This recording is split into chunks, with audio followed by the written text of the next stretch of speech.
the purpose of the dilators is to stretch out my pelvic floor muscles.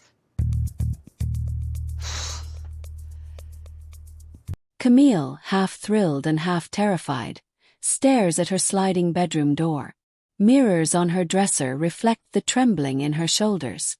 In one hand she clutches her phone. Still open is the dating app screen, shimmering like a neon sign promising connection or rejection. She's done with longing from afar. At 34, she's embraced singledom with a stoic shrug, until she realized how much she wants more. Intimacy, romance, touch. Not just with anyone but with someone safe, thoughtful, real. Tonight, she's pushing her own first base. She ventures out of her room, breathes in the damp, warm air of summer, and starts walking toward the unknown. Camille meets Jordan at a cozy cafe downtown. Their conversation flows easily. Careers, favorite foods, quirky pet tales.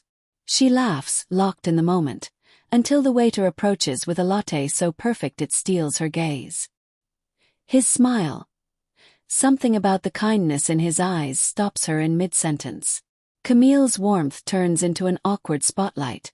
She's crushing on a stranger, not her date. Jordan notices. The soft tension, the longing glimmer in her eyes. She apologizes, tries to return to the moment, but her brain reroutes to fantasies of what the waiter might say, how his day is, what stories he carries behind his gentle smile. Her date backfires.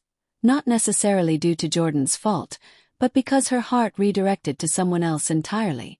Once home, Camille replays every detail.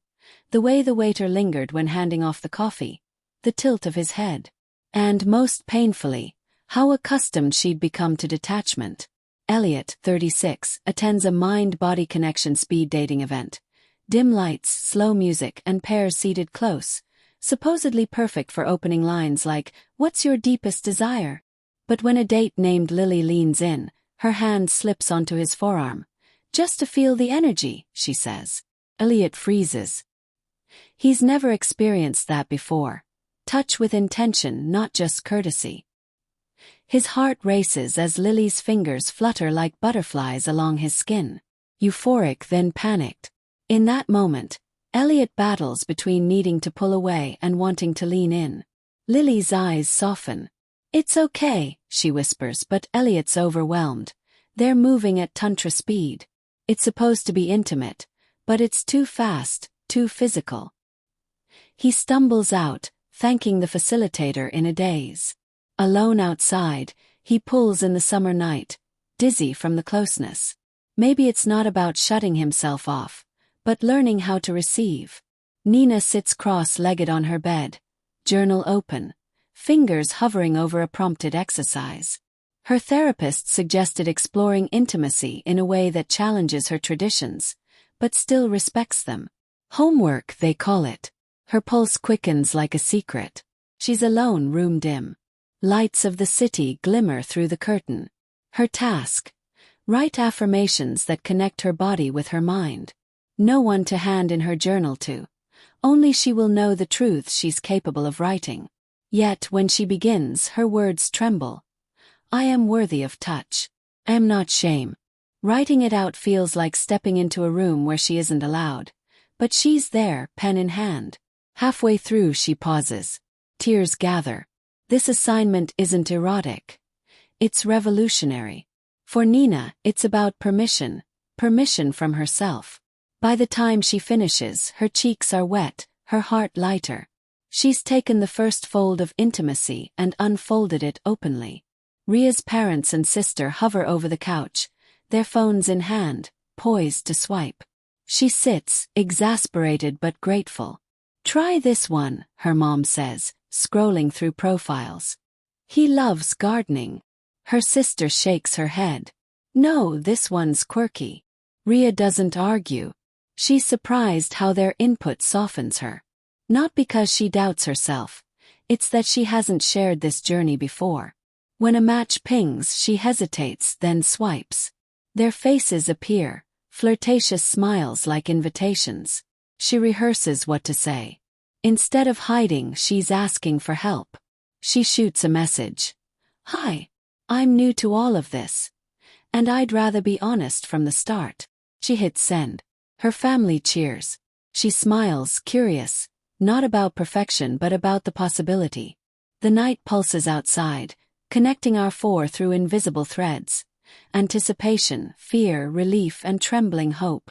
Camille replaying the waiter's smile. Elliot catching his breath after the touch. Nina writing affirmations that crack shame. Ria letting a message go into the digital ether. Hopeful it won't break her. They are each reaching, fumbling. First base isn't victory. It's taking the chance.